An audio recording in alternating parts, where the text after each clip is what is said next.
This is one that was broken by Matt Walsh.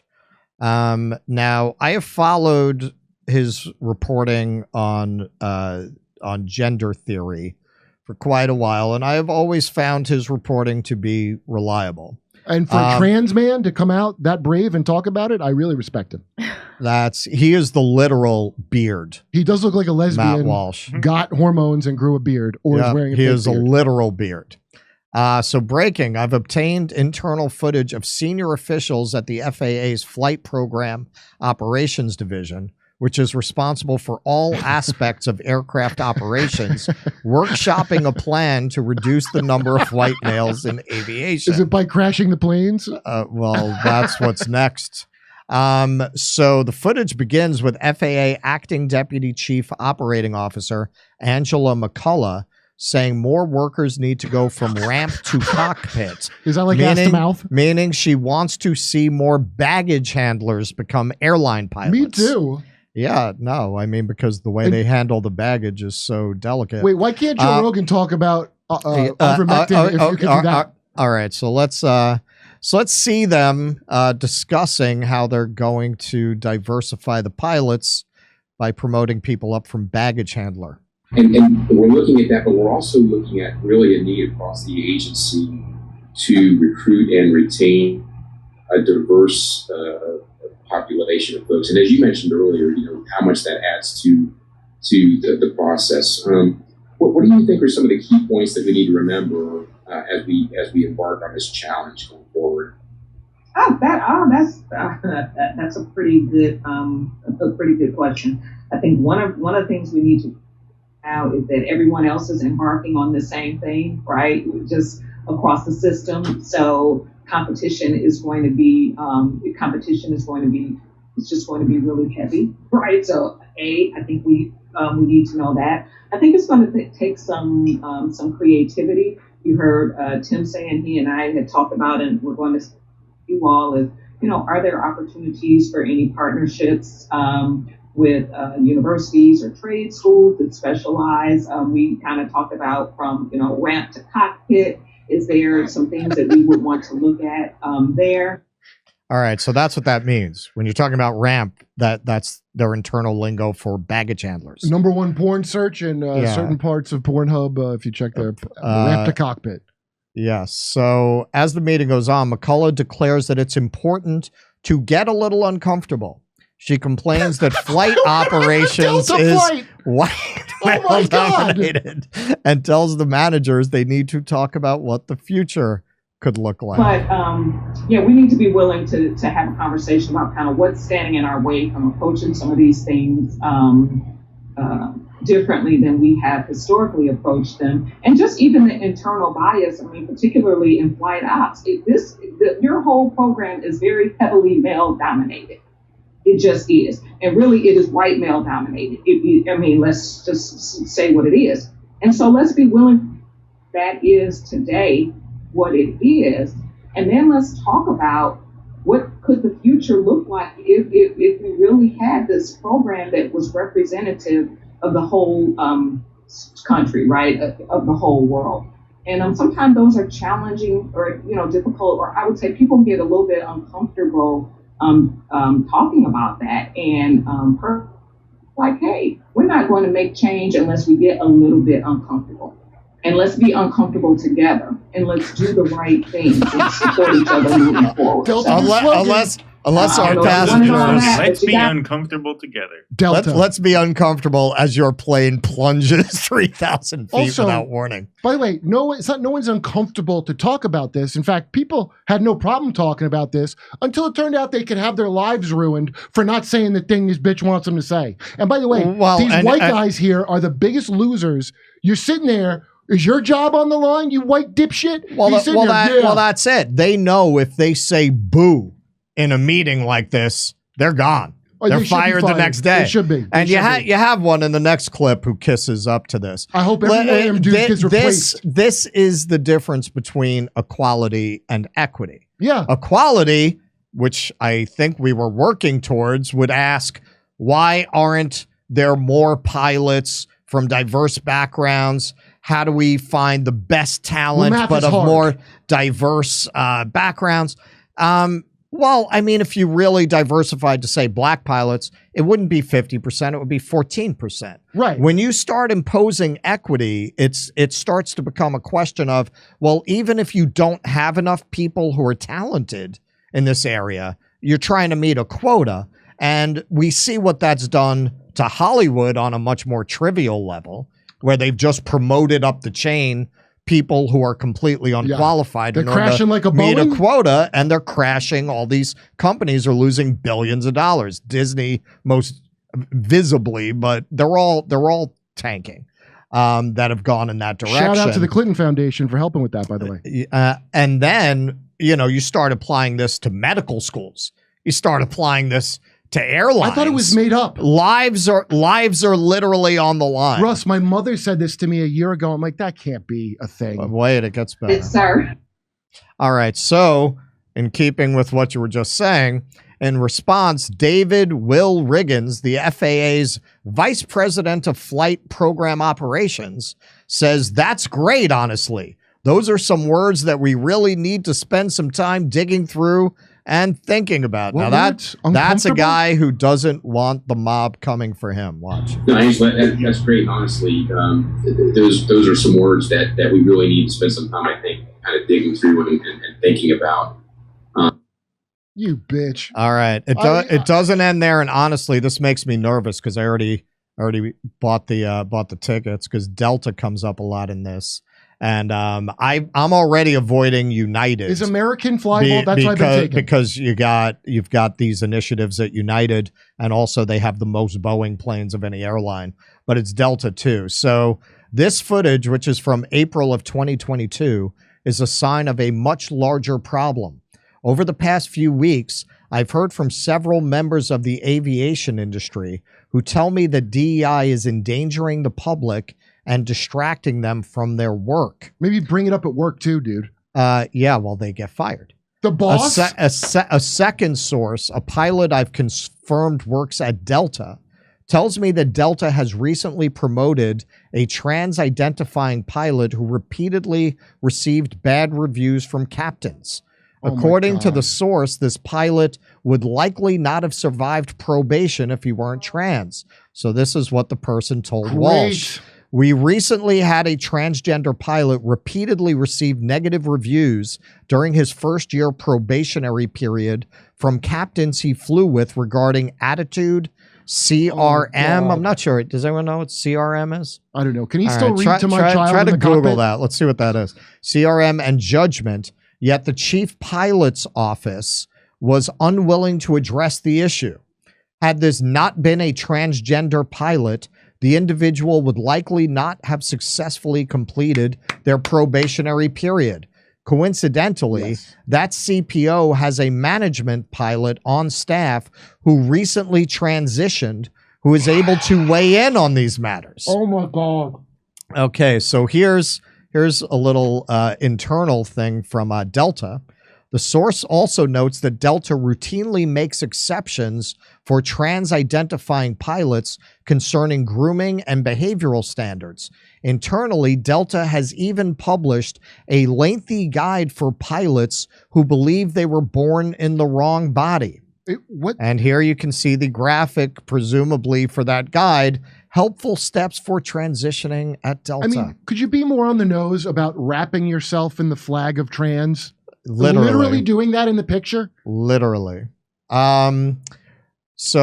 This is another one he has from somebody who works on military systems, talking about how this works internally. We hire college graduates with zero experience who get assigned a project and immediately start pushing this nonsense. For context, I work in a field where my job is to design military systems for the warfighter, and I have to deal with new hires pitching me ideas about gender-inclusive seatbelts. Wait, is fat a gender now? I don't see how else seatbelts would come up. Oh, companies are made up of two types of individuals: those who eat, sleep, and breathe DEI, ESG, the pronoun in their email signature people.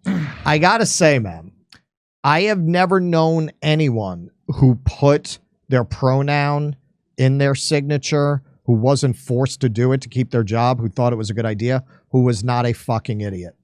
Never. It's funny you say that they because are always fucking anyone you know does that willingly, like they want to do it. I wouldn't have them anywhere near me. Always. I wouldn't have if I had employment for someone and I saw that.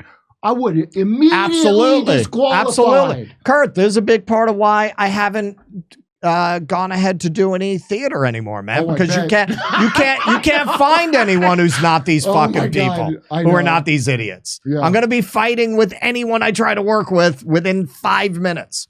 Yeah. The pronoun in their email signature, people. I'm not saying trans. I'm saying if you use. No. The people who put that in their it definitely says something about the person, and it's never been good in my experience. Or if you say Latinx.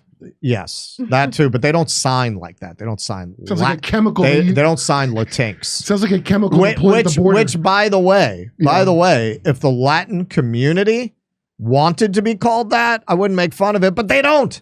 Yeah, they don't. That's the crazy part of it. When you poll them, they don't like it. I would make fun you want of them, to talk all these people who will talk about the white savior trope. I know are gonna tell Latin people what they want to be called. Good news, guys! I cleared up that problem with your people's entire language. That it's offensive to some crap we came up with. Exactly. You know how Romance languages are gendered? Yeah, we're not okay with that. You know how the conquistadors you need to change your entire language. We're colonizing it. And by the way, I spent my pandemic vacation studying Spanish. And what's really crazy about that is, yes, the language might be gendered, but it's not connected to gendered descriptions. Oh, yeah, I know. So like vestido is a dress. It's a masculine term. So it has absolutely nothing to do with it. I know, but kind of like how movies have nothing to do with any of this shit and they feel that that's the most important. Right. And those who keep their mouths shut and do the work. We have affirmation groups, protections, and heritage months for every single type of person except white men. If I don't have at least 2 DEI ESG meetings or trainings per week on my calendar, then the all hands town hall meetings have some sort of DEI baked into the agenda. We constantly have lunches, dinners, happy hours, movie nights, holiday celebrations, all in the name of DEI led by ESG champions, while the rest of us try to get our work done. Thank capitalism and Wall Street. Listen, that's who let that in. Listen. In China right now, in Russia right now, in India right now, in the global south right now, they're laughing their fucking asses off. Communist China would never in a million years have something. They don't believe in any of that stupid shit. Communist China. That should be your clue. It's not the left. The wingnuts that think they're in the left, I understand they exist. They would never have this power unless the fucks at the top of capitalism wanted them there, ruining shit for you. One other major reason why this wouldn't come up in India or China is because they actually make things there. They actually do real work there. This is a problem of capitalism post-production, right? Post-industry. No, it's true. We don't do anything anymore here. Well, and so people got to eat, right? All these PMCs with their college degrees, they have to do something for their money. They can't just do nothing. And so everybody on that Zoom call was getting paid to be there. They're all winners. That's what they do for a living. These people, they talk about gender and identity and equity and equality. And, we're going to have a conversation with the university leaders. That'll be another 3.5 weeks. I could bill for $2,000 a week. It's just make work for PMCs. That's all this stuff is. And a big reason why it's caught on is because we don't do real work anymore here. We don't make anything. We make guns. Well, this is part of the problem. And this is what I think is happening. People who get hired for these jobs at the executive level at an airline, they're coming out of these universities whose academic departments have long since been overrun by this ideology. And then they're coming out of school and they're getting jobs now. At first, it was just in the humanities. It was just in journalism. It was just in areas that were not mathematical, that were not scientific, comic books and video games? Not very practical, right? And it destroyed those. Yeah, but that's just a destruction of culture. The part on the wall no one watched. Now it's getting into medicine. Now it's getting into airlines where people's lives are at stake. Yeah. And you got people running around talking about how they hire the most diverse pilots instead of hiring the best pilots. Now, illegal. It's illegal, and by the again, way. and equality of opportunity is something I think all reasonable, decent people agree on. And if you want to say, hey, people from this community are underrepresented, how can we create programs in schools and universities for them to come up? But frankly, I mean, don't a lot of these pilots, whatever their background, come out of the military, which is one of the places where you're really going to practically get that training? Correct. And as far as I know, the military does not really have a problem, given that it goes after people who are lacking in other opportunities, recruiting people of color. Yeah. So don't you have enough people of color coming up through the pipeline in the military to recruit pilots from? Like, maybe, listen, I don't know. Maybe within the military, they do show a preference towards white people for the pilot training programs so that the people coming out of the training are not reflective of the Air Forces as a whole. It's not that. But I don't know. I do know because my girlfriend's dad is a pilot, and he warned her a while before this story came out not to fly United because they were doing this DI training. And here's the issue. Number one. So you heard this even before we covered this. Yes. About United. Her dad's a pilot who was in the military. But the thing with being a pilot is those airplanes, there's a lot of math involved. You got to be real good at it. Right. So they don't give a shit about your color. You got to pass a goddamn test. Right. If you can't pass the test, you're not qualified. So their bright idea is to lower the standards of the math. Because as you know, math is racist. That was one of the things we established a couple years ago. Right. I love this. Well, did Russia do this to us? Well, and this is where you look at how decadent a society has to be, how privileged, how fat a society has to be able to indulge in ideas that are so disconnected from observable reality. That is a society who's at the very least, its ruling class, its elites have gone so long without facing meaningful challenges to their authority and to their power that they can afford to just go off in what is clearly a completely insane approach to life, much less to running an airline. Do you want to be in the golden billion or not? Walsh says in one of his tweets, this is inevitably going to wind up killing people. It already has. And it already has. It already has. Well, I've covered a lot of the Boeing thing, and that has more to do with the financialization of Boeing as an organization. Right, but then when they would, besides the surfers they had, I guess, screw the doors on, they also have the videos of the that's also because they're lowballing. They're trying to get the cheapest. That's why they like diversity. You don't got to train the pilot, cheaper training on these planes that now don't work right because what they did with the. Then you got you don't have to pay them that much. That's why Hollywood loves the actually, yeah. The anonymous writer who wrote that article said that was part of what it was because they prefer to hire these young people that they don't have to pay as much, and they've all been trained to think like this. You get paid an identity. So Misha looked it up. Crew resource management, or cockpit resource management, is a set of training procedures for use in environments where human error can have devastating effects. CRM is primarily used for improving aviation safety and focuses on interpersonal communication, leadership, and decision-making in aircraft cockpits. Well, you could see how all that would be important when you're responsible for hundreds of lives. So basically, these insiders are saying they are not holding transgender people particularly to those standards when they promote them up the chain. Oh my God. You got anything, Keaton? No, I've said about what I have. I mean, this is a low stakes issue for me. I don't fly very often. All right, Keaton, we're exactly the opposite. I'm all over the place. Keaton goes to Connecticut. He comes back with his face like a fucking grapefruit. because he got attacked by a murderer horsefly. Yeah, he gets bit by a horsefly. So he came back when that happened. I said, well, now you're definitely not going to travel. You go out of state. You go to the next state over. Oh my God. I got to fly a lot in the next month, so I can only fly me too, American? dude. I'm flying tomorrow. You know, it's your axe to grind. Oh, now when I hear the pilot's voice, and that, I have a Delta ticket pre-bought, not for tomorrow, but for later in the season. And I'm going to London. Yeah, man. I mean, we got to stop doing these stories. Well, just keep a lookout, Kurt. If the pilot can't decide which bathroom to use before they take off, then maybe reboot. Yeah, then I demand another flight.